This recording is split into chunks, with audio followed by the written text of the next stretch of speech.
This episode of the LCTV News is brought to you by North Shore Community College. If you have the will to attend college, we have the way for you to earn your degree. Good morning and welcome to LCTV News. I'm Dani Vittori, and this was a week full of cultural and educational events for the city. On the Lowdown, we welcomed a local author to discuss his book based on historical locations in Lynn, as well as the CEO and nutrition manager for Greater Lynn Senior Services to discuss the opening of their food pantry and services offered. Here is the news for Friday, March 24th, 2023.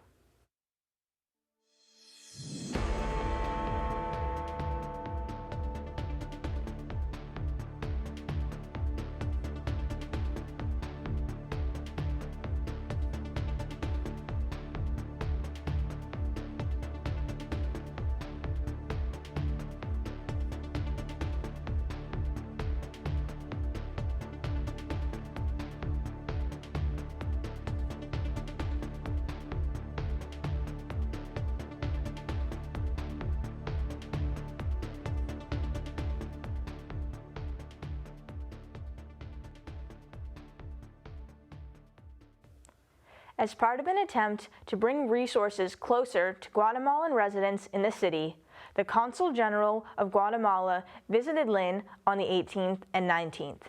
People lined up in North Shore Community College to discuss a variety of topics with representatives from the Consul. The Consul General is a part of the Ministry of Foreign Relations, a government institute focused on managing, formulating, and coordinating with residents. In addition to this event, they also sat down with Ward 3 Councillor Coco Alansung. He shared his story as an immigrant and the importance of having a consulate for Guatemalan immigrants closer to Lynn. The nearest one is currently in Rhode Island, which makes it difficult, especially for those working multiple jobs or those who cannot drive, according to Alansung. Superintendent Deb Ruggiero and the Superintendent's Office have announced the hiring of 5 new elementary school principals. This comes after a search ending with the interview of 8 candidates over 2 days before 6 finalists were selected, and from there, the 5 principals. The schools getting new principals are Auburn, Connery, Ford, Tracy, and Sewell Anderson. Last Thursday night, the 16th, the Greater Lynn Chamber of Commerce Business Excellence Awards took place. Several businesses and people from Lynn were nominated, as well as those from other surrounding areas. Some highlights are Lynners Jim Connors of McGrath Enterprises and Sarah Marshall of Lucille Wine Shop winning Businessman and Woman of the Year. Here is more.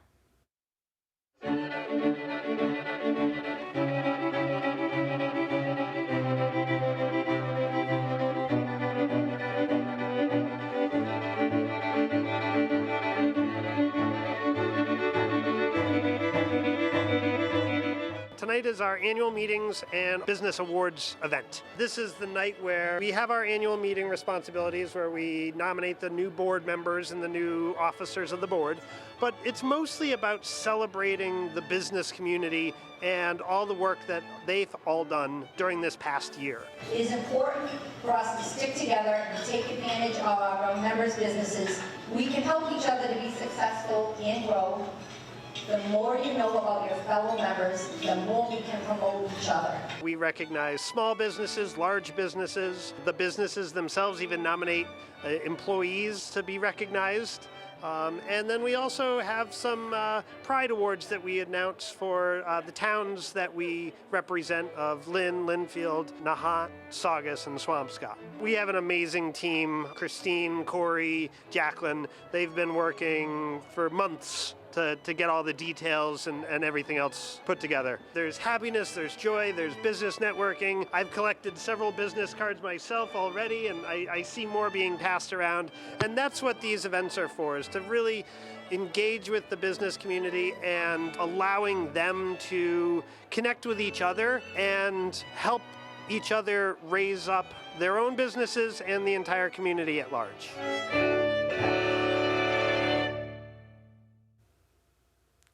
The video about to be shown contains some graphic images. Viewer discretion is advised. On March 19th, 2 officers responded to an unwanted guest causing a disturbance call. According to the police report, Jessica Waggle was asked multiple times to leave the apartment but refused and resisted attempts by the police to take her into custody. According to the police report, Waggle had 2 outstanding felony warrants. She was also suspected to be under the influence of stimulants at the time of the arrest. In an article by the Daily Item, it was stated that after multiple effects to handcuff her, she was taken to the ground by Officer Benjamin Krez and told to stop resisting or she would be pepper sprayed. Also, according to the Daily Item, after over 2 minutes of struggling, Waggle was sprayed, affecting both her and the officer. She, however, continued to resist, resulting in Krez striking her 4 times on the head, after which the officers were able to handcuff her. She was arrested for resisting arrest, disorderly arrest, and 2 counts of assault and battery on a police officer. According to a statement by a neighbor, they came out of their apartment when they heard the commotion and felt what transpired was, quote, highly uncalled for and unacceptable, end quote. In a statement released by Police Chief Christopher Reedy, quote, we are doing a careful and thorough review as we do with every use of force incident. It is important to review all the facts before making any judgment, end quote. The Lynn Civic Project is unveiling a new program entitled Lynn Chat. It can be accessed on Discord to see the help, community, and news being posted. The purpose of Lynn Chat is to be a new space for social, family-friendly, safe, moderated content focused on the people of Lynn. Through this chat, participants will be able to see local news, City Hall announcements, pictures and art of Lynn, local aid resources, as well as individual chat rooms for ward councilors. It is a free community resource, which also has a suggestion line if people want to mention additions or changes they would like to see on the page. Responses will be sent to those who make suggestions. There was an Irish flag raising on Friday the 17th at City Hall. Those of Irish descent, as well as others from the city and community, gathered to celebrate Irish Pride. Here's a clip from the event. On Friday, March 17th, City Hall celebrated St. Patrick's Day by raising the flag of Ireland and celebrating Irish heritage. Thanking the whole team for helping us celebrate, marking these traditions and celebrating our heritage is a really important part of what we do and an important part of this community, and it's just so wonderful that we have folks like Dick and the whole team here to help us mark this occasion. Notable attendees of the ceremony included Mayor Nicholson and his staff, Richard Wall of the Ancient Order of Hibernians, city councilors such as Coco Alisung and Fred Hogan, as well as Drew Russo, Human Resources Director in the city of Lynn. While the ceremony was short, it meant a lot to the people present, especially those of Irish descent, to see their national pride shining over the city even just for that day. For LCTV News, I'm Josh Englander. This week marks the official beginning of the election season, as candidates can now pick up and fill out their nomination papers, making their run official. It will be a contested race, with 26 candidates picking up papers, 13 of which are incumbents. In order to finish the paperwork, ward councilor candidates must collect at least 100 signatures from their ward, with an additional 20% to account for non-voters. Councilor at large or school committee candidates must collect 350 signatures, with no more than 100 from one ward. Right now there are 5 candidates for Ward 1, 3 for Ward 4, and 1 each for Wards 2, 3, 5, 6, and 7. 2 for councilor at large, and 8 for school committee. If you are interested in how elections are run in Lynn, we made a video explaining the process.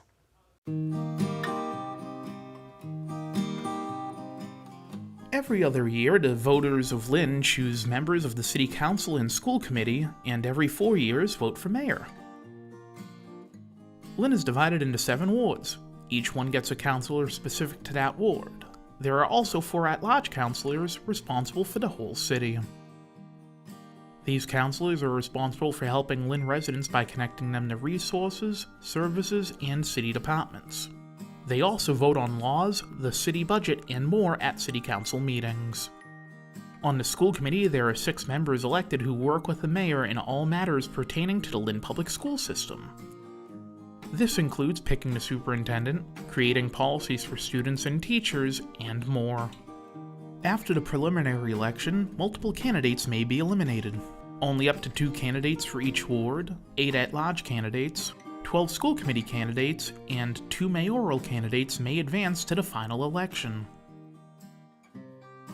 In Lynn, there are multiple locations to vote at in person. These locations are open from 7 a.m. to 8 p.m. on election days. Each ward has at least 1 location to vote at in person. There is also early in-person and mail-in voting allowed in Massachusetts, and we publicize information about these methods ahead of time. If you're not registered to vote or don't know your status, you can register or check by visiting lynnma.gov and going to the Chief of Elections section, or you can call 781-586-6805. If you're not sure where to go to vote, visit wheredoivotema.com and fill out the form to find out. For up-to-date election coverage, voting information, and more, please visit the free elections section of our website, lyntv.org/election. We will also have an election page on our website beginning in early spring.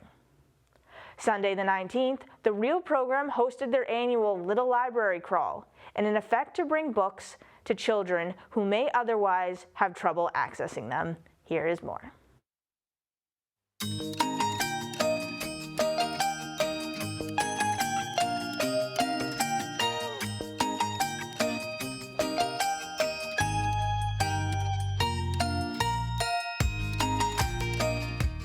Today we have the Little Free Library Crawl. The Little Free Libraries is a program of the Real program here in Lynn. And it's those little house libraries that you see around the city that are full of books. And they're stocked all throughout the week. And those books are free for you to bring home to your family and enjoy with your children. And please read, because literacy is really important. Lynn has 1 public library in the city. And so being able to have mobile libraries that are closer to you in your vicinity and your neighborhood is a really great thing. So please feel free to take a book.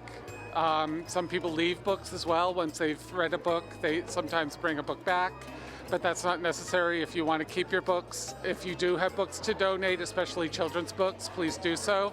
We're at 17 Atlantic Avenue here in Lynn. So if you have some books that you'd like to donate, you can leave them at the Real House. I'd like to thank Jamplord for the program, the team, Rachel Schwartz for today. Rachel did a fantastic job. Reading is fun to do with your kids. I know a lot of people in the community have done some readings of books, and it's been a really great program. Beginning in late April, spring park cleanups will once again be held. April 22nd is the first date, with cleanups at a different park every weekend from then until the end of June. They run from 9 to 11 a.m. unless otherwise posted beforehand. Some of the parks include High Rock, Clark, and Lynn Commons. Supplies for the cleanup will be provided, and volunteering can be counted towards community service hours. The Daily Item Regional Spelling Bee was held at the Lynn Auditorium on Tuesday, March 21st.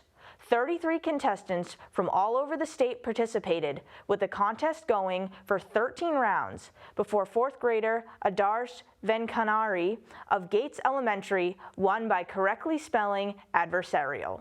Here is more from the event.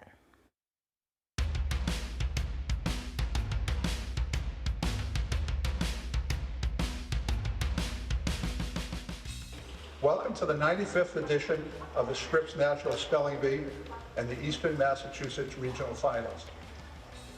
It's my pleasure, along with my wife Mary, to be the co-host of this magnificent event with the Daily Item. Mary and I have partnered with the Item for almost a decade, and during this time we have increased the participation from 28 schools throughout the region to nearly 110 schools at its peak. We are incredibly proud to have 33 winners on stage tonight that represent grades 3 through 8 and over 4,000 students that participated in the preliminary contest.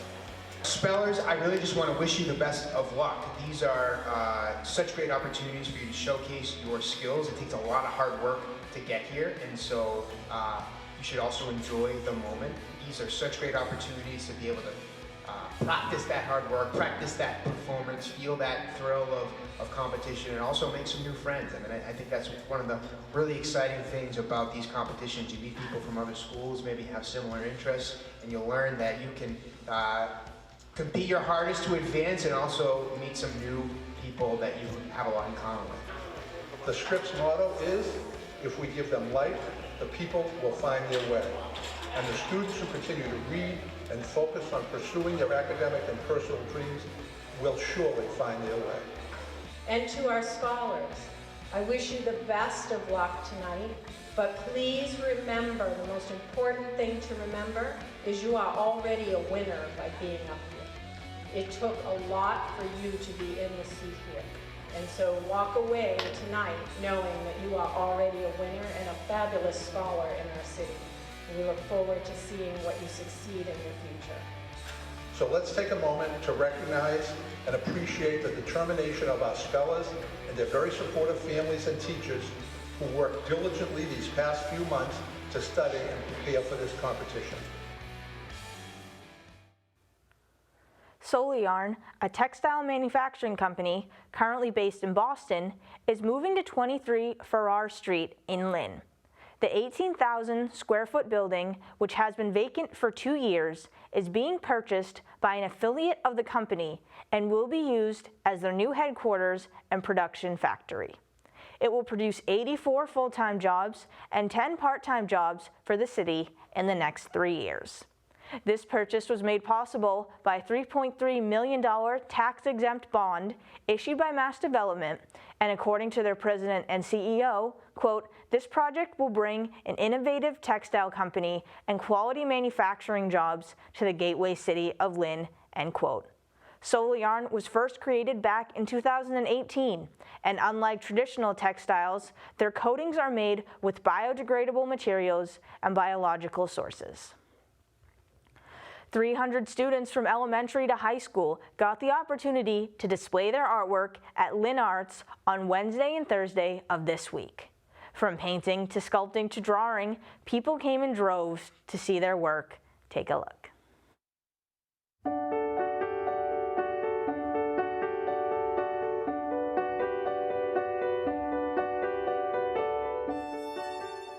So I'm Julia Mullins, and I teach at Lincoln Thompson Elementary and Sewell Anderson Elementary.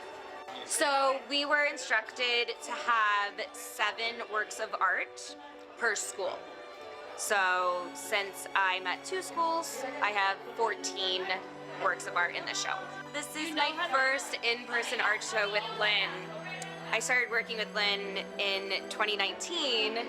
So when 2020 rolled around, we obviously did not have an in-person show, and we haven't been able to have one until this year. So it's so exciting for all of the students and the teachers as well. We're so excited to be able to have this again. So my name is Erin Sutton, and I teach at Lynn Classical High School. So it's really great to have one big district-wide show because it shows our families and our students where they have come from or where they can go. So I love when a high school student comes by, it's like, oh, I love that little younger kid student work, or seeing a smile on a younger student's face and pointing out the great work that the older kids are doing, or just, you know, everyone to enjoy all the art that our students have worked on all year. I think it's so important for them to be able to show off their hard work, their effort, their creativity. It's not something that is always heralded in schools. It's usually testing, but in art class they get to express their creativity and think in a different way. So here we get to celebrate that and give some students their special time to shine. Art is one of those things that's a great unifier. It's the pulse of society. It's always reflecting what's going on. And I think our students really need that creative outlet. They need that opportunity to say, I have a voice, I have something to share, and express themselves for fun, for purpose, for whatever. I think it's so very valuable, and I'm privileged to teach it. First up on the Lowdown, we had a local author to discuss his new book and the inspiration he drew from Lynn while writing it. Here is the Lowdown.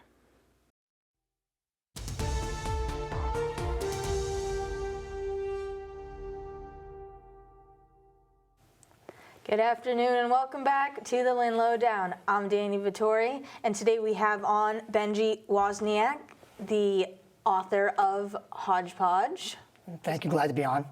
Great, glad to have you on. So we'll start off by just asking, how did you know that you wanted to be an author? How did you get inspired to be one? Well, my dad was a poet, and he used to write poetry, and he'd read it to me.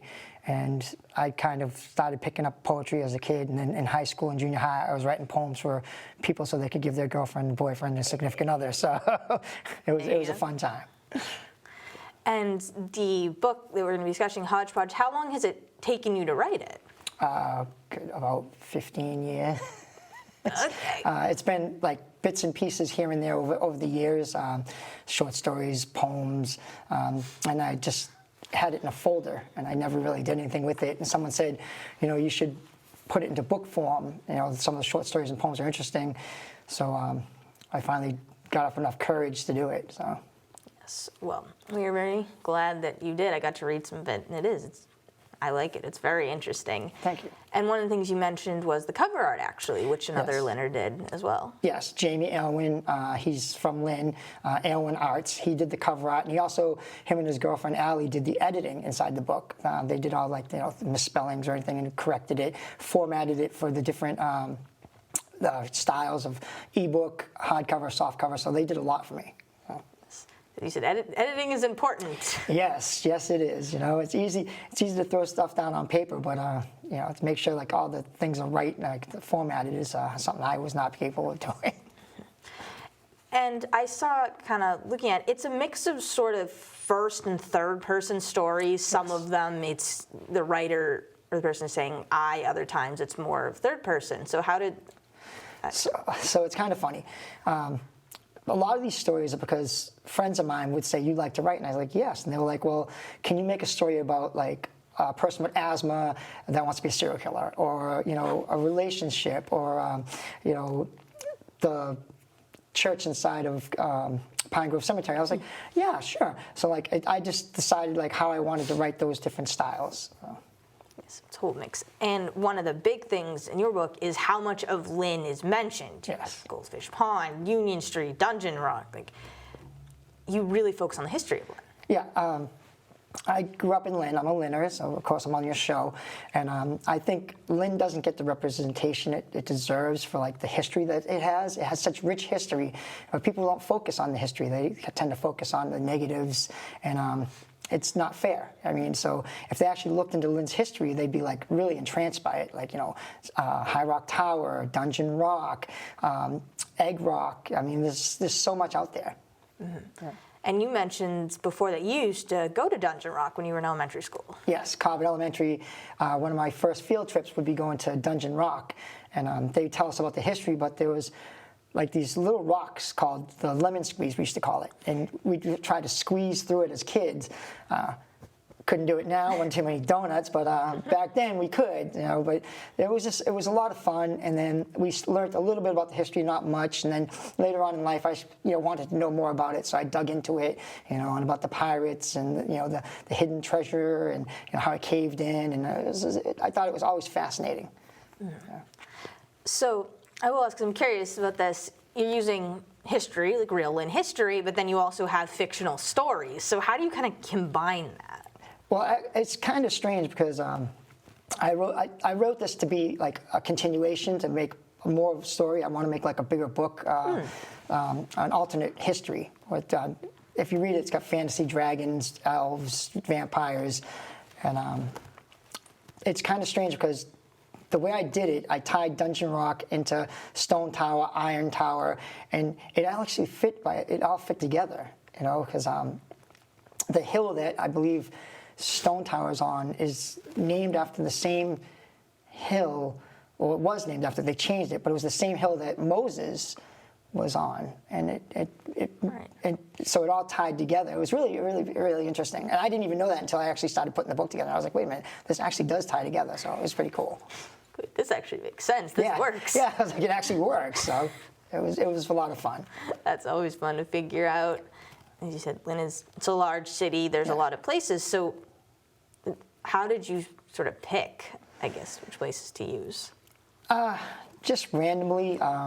They'd ask me questions, and they'd say, you know, hey, can you write a story about like Stone Tower? Can you write a story? And I'm like, all right, I'll see what I can do. So I just started writing them down, and like one story really has nothing to do with any place in Lynn. It's Mr. Jangles, the Dangerous Mr. Jangles, and it was about a tinker. And they were like, you write one about a tinker? And I was like, what's a tinker?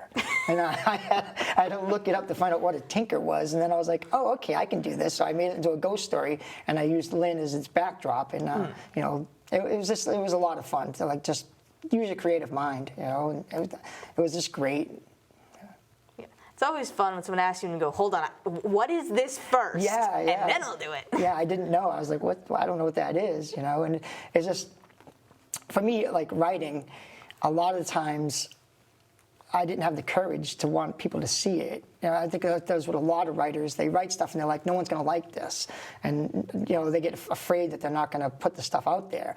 You know, they're like, I can't do it because, you know, no one's going to like it. And once you overcome that fear and you put it all together and get it out there, it doesn't matter because you did it. And that's the most important thing. You did it. I mean, I got a book in front of me, and this is mine, and I did it. And I had help by a lot of people, but at the end of the day, I have a book, and it's about Lynn. Yes. So that's a positive. It is a book all about where you grew up, and you're right. It's hard to show your work to other people because you're thinking they're not going to like it. What if I did this? What if I did that? Yeah, self-doubt is a killer. I mean, but once you overcome that and you just put your mind to doing it, it's a great accomplishment, you know. And I hope that it inspires other people to reach their goals. No, it definitely does. And I said I'm very impressed by it. Thank you. I'm glad you like the stories. I mean, I do. Yeah, when I threw it out there, I was kind of, I don't know, you know. And a lot of the stuff, like Goldfish Pond, Bucky jumping, I actually did that, like. Oh, really? Yeah, like we used to break the ice and like jump across it to get to the island and jump across back, and then there's a story where the wall on Lynn Beach, we actually did walk that during high tide, and the waves would come crashing over us and like try and pull us into the ocean. And like, I do not recommend this, by the way. Do not do this. But this is stuff we actually did. So I thought it would be cool to implement it into the book and like have the characters experience it. You know? Oh yeah, you're mixing in your own personal experience too. Yes, yeah. Like, you know, bumper jumping on cars during the winter, you know, and sliding down the street. We really did this stuff, and it was fun. And dangerous, and don't do it, but it was fun, you know? So I thought it'd be fun to put it into the book, and life experiences and alternate history together, you know? Mm-hmm. Yeah. Which makes stories more fun and interesting when it is your own personal experience, because you're speaking, you know what it's like. Yeah, you know, speaking from experience, you know? And it was fun. And like a lot of the conversation in here, the banter between Tomei and Steve, like I actually had some conversations like that. You know, their relationship was based on like 17 different relationships I was in. So, you know, but it made it work. So. And I'll ask one quick thing. You mentioned about the cover art. Like I can see, it looks like High Rock Tower's on there. How did you sort of pick what to put on there? So. Jamie, I had given him a bunch of pictures from Lynn, and he's like, we can't use that, we can't use that, we can't use that. You know, you're just taking stuff off the internet and they can't use them. He's like, let me come up with something. And I said, well, I'd like to do something called Hodge Podge. I want it to be called Hodge Podge because Lynn is a hodgepodge of different cultures and ethnic backgrounds. So he basically put all this together. So this is all his work. I like it. It's hodgepodge, but it works. Right, it works. You know, it's like Lynn. They're all together, but we make it work. Mm-hmm. I was going to ask where the title came from, and you just told me about it. Yeah, so hopefully that makes sense. You know?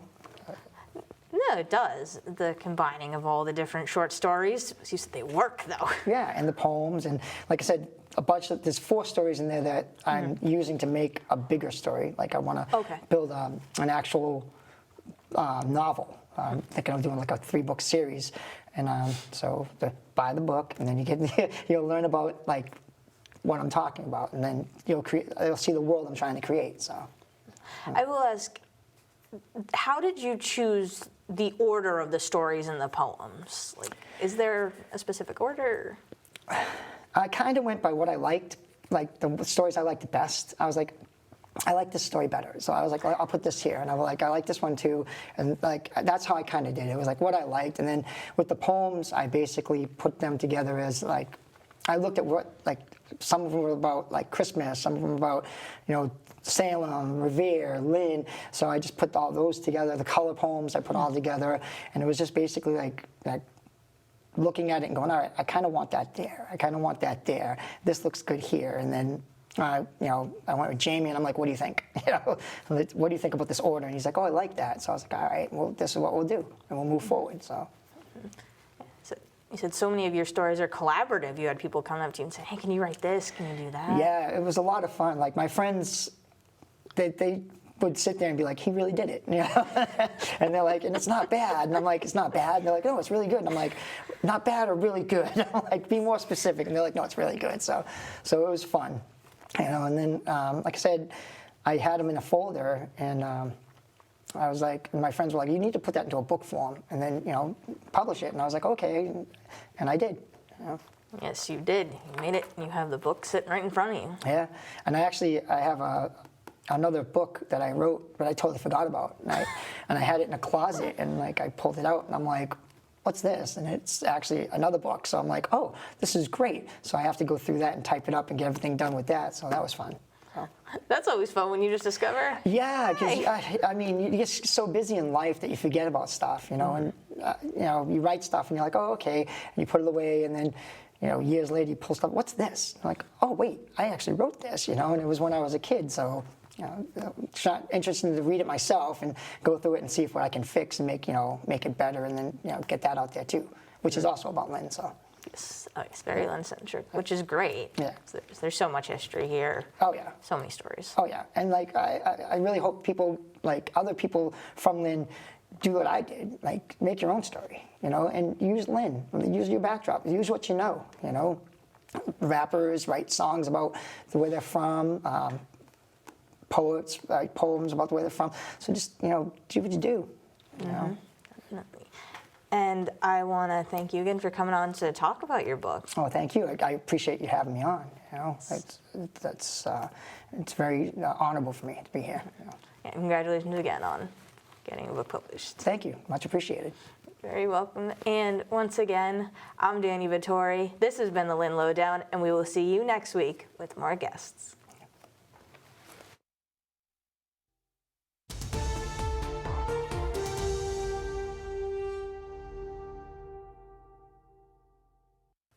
On deck, the sports update.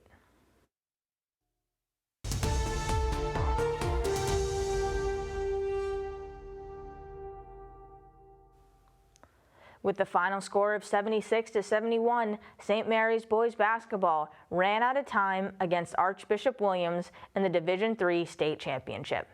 The Spartans were down by 17 going into the fourth and were able to cut the lead to 5, but could get no closer before the final buzzer. David Brown Jr. scored a game-high 22 points, including 13 in the fourth. Archbishop played tough defense to maintain the lead and the win. St. Mary's girls ice hockey was defeated in the Division I championship on Sunday by Shrewsbury 4-1. The Colonials scored first in the first period, maintaining a 1-0 lead until 2:30 into the third, when Spartan captain Amanda Forziat evened the score at 1-1. However, 3 goals by the Colonials, including an empty netter, secured the victory for them. St. Mary's has 9 underclassmen on the team, so next season is already showing great promise. The Spartan girls basketball team captured the Division III state championship game, defeating third-seeded Bishop Fenwick 45-41 for their 3rd consecutive title in program history. It was a tight game, with Fenwick only trailing by 2, 30-32 at the end of the third quarter. With a minute left, the Spartans were clinging to a one-possession lead and were able to hold off Bishop Fenwick for the title. Yursi Quelez also became the first player to win 3 championships with the St. Mary's program, as she also scored 18 points in the game. The Boston Celtics have dropped to second in the standings and are 2.5 games behind the first place Milwaukee Bucks. They are also 2 of just 3 teams in the Eastern Conference to have secured a playoff berth. Boston beat the Portland Trail Blazers 126-112 on the 17th, with Jason Tatum leading the charge at 34 points. The Celtics then narrowly lost to the Utah Jazz 118-117 on the 18th, before securing their 50th victory in a high-scoring 132-109 victory over the Sacramento Kings, where a 40-point Boston third quarter was the difference. On a 5-game winning streak, the Bruins have hit 55 wins and remain in first place in the Atlantic Division. They had 2 high-scoring wins, beginning with a 5-2 victory over the Minnesota Wild, where 5 different Bruins scored. Brad Marchand and Patrice Bergeron also broke another Bruins record when they had factored into the same goal for the 407th time. Behind 26 saves by Jeremy Swayman, the Bruins ran over the Buffalo Sabres 7-0. A goal in the second, sandwiched by 3 goals in the first and third periods, were once again scored by 7 different Bruins players. A tighter 2-1 win over the Ottawa Senators was followed by another impressive 4-2 victory over the Montreal Canadiens, where Boston got 4 goals and just 21 shots on net. Our second Lowdown saw the CEO and nutrition manager of Greater Lynn Senior Services to discuss the Phoenix Food Hub and the many programs they offer. Here is the Lowdown.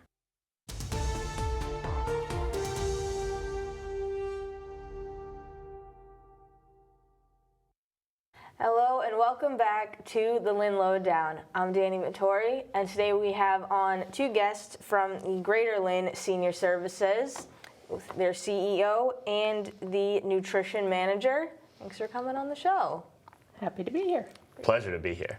And then I know I just briefly did it, but could you just quickly introduce yourselves for the audience? Sure. I'm Catherine Burns. I'm the CEO.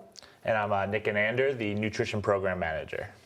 Great. So I guess we're just going to dive right into it. So I know the Phoenix Food Hub is a collaboration of many different organizations, for sure. One thing I know you wanted to talk about was specifically Greater Lynn Senior Services and like your mission and how you help others. Did you want to talk about that a little? Sure, I'd be happy to. So Greater Lynn Senior Services has been around for almost 50 years. And we started out focusing on the care of elders, and we are a Massachusetts area agency on aging and an area aging service access point also, which means we focus on keeping elders in their home through a variety of home-based services. And so we've been doing that for a long time. But about 10 years ago, we started also caring for and doing intensive case management for folks all the way back to like 3 years old, all the way up to 107. So we're partnering with several different organizations to create another way to keep folks in their homes, even little kids, who have complex health and behavioral health needs. So we're not just elder care anymore. We're really trying to broaden our scope and make sure everybody understands that that's who we are now. You help a broad variety of people in the community. Exactly. And so as part of that, and as the pandemic certainly showed us, food insecurity became very obviously a need in Lynn.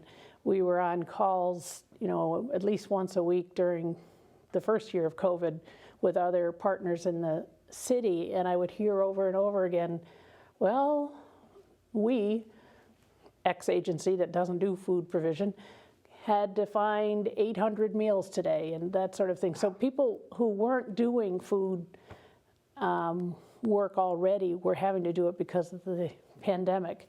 And what we saw at Meals on Wheels that we do, as well as throughout the city of Lynn, was a real a much increased need because of the pandemic. So as that was simmering down a little bit, we decided that food insecurity was something we as an agency needed to focus on, and we've made these great partnerships with other Lynn not-for-profits and the city of Lynn, and we are an active member, of course, of the Lynn Food Task Force, and we now house at 8 Silsby Street.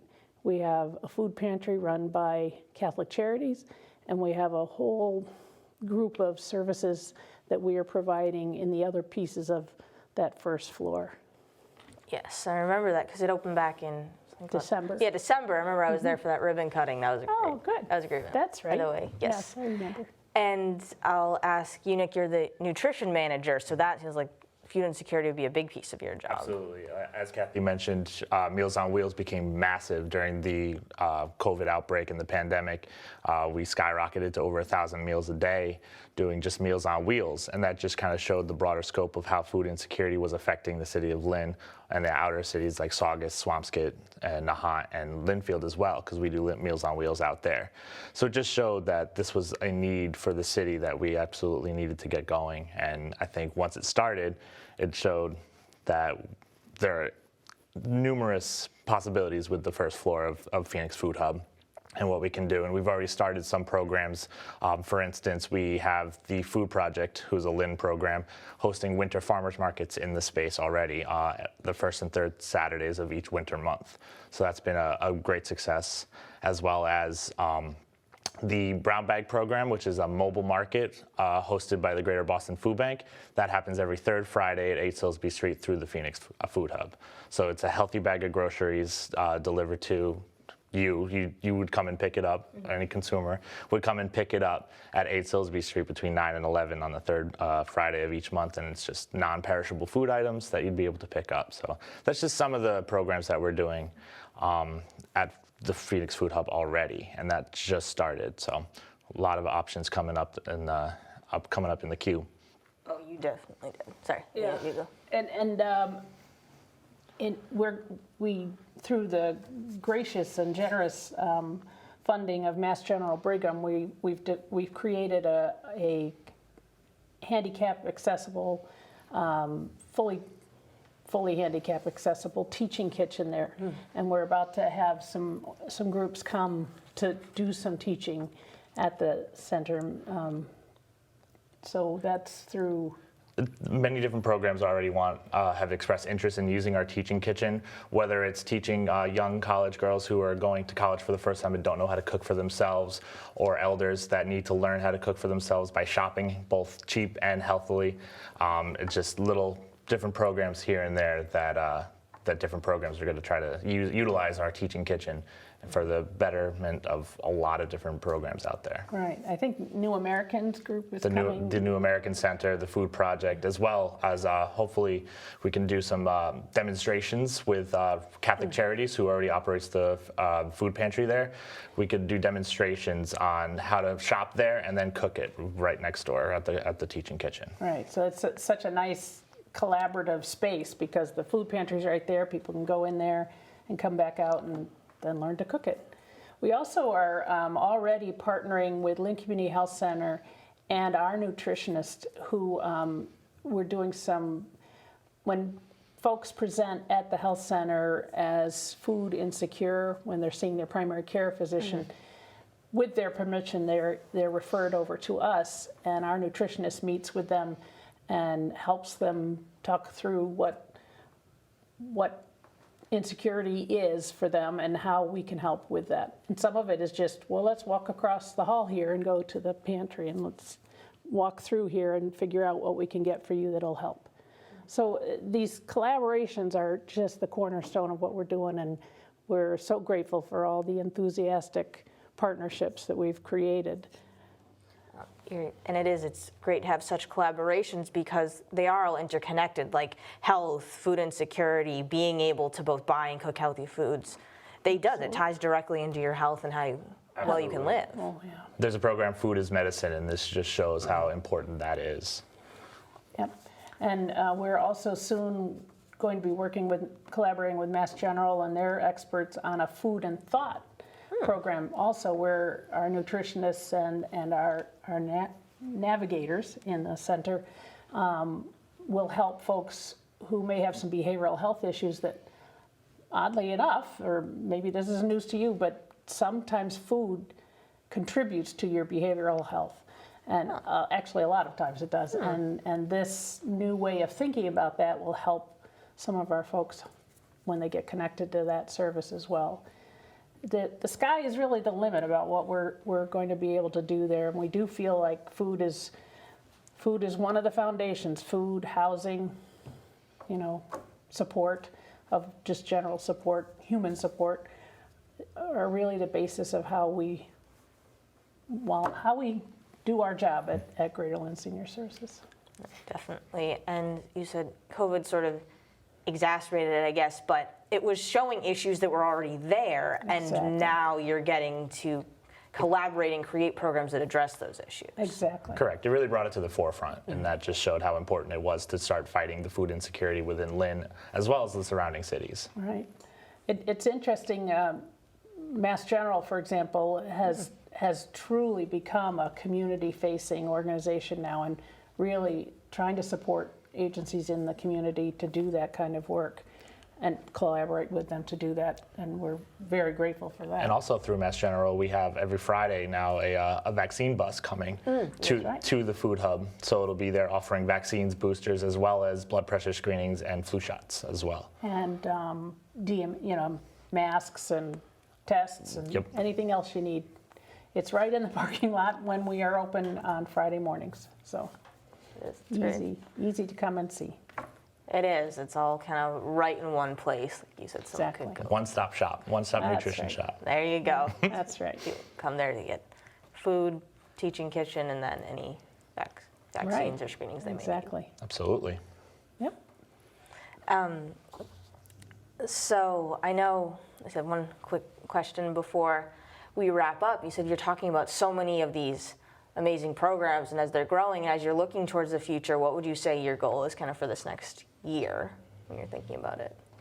Well, to really have the food hub humming at all day and into the evening. We really want to be a resource for everyone in Lynn, the citizens themselves, our fellow nonprofits, our the like-minded agencies that are doing the same kind of work. We really want it to be truly a hub where people think, oh yeah, I got to go there for that. Yeah, we want it to be thought of as, if you need something, the first thing you think of is Phoenix Food Hub. You'll go there as a source. We offer, if we don't specifically offer what they're looking for, we know where to go for that kind of thing. Right. So it would be a directory kind of pointing them in the direction that they need to go to. Exactly. And you said, once again, you're located on, it's Silsby Street. Yes, that's 8 Silsby Street. That's right. In the old Council on Aging building, or first floor was the Council on Aging in our building. So a lot of people know it as the former senior center, but now it's the Phoenix Food Hub. Great. And I want to thank you again for coming on to talk about it. Just ask, is there any other point you wanted to make or anything else you wanted to mention before? Come on down. Yeah, come on down to Phoenix Food Hub. Great.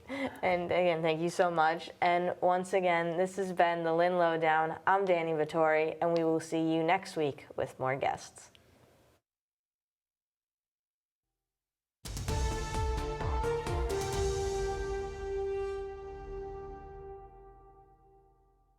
Now, the community calendar.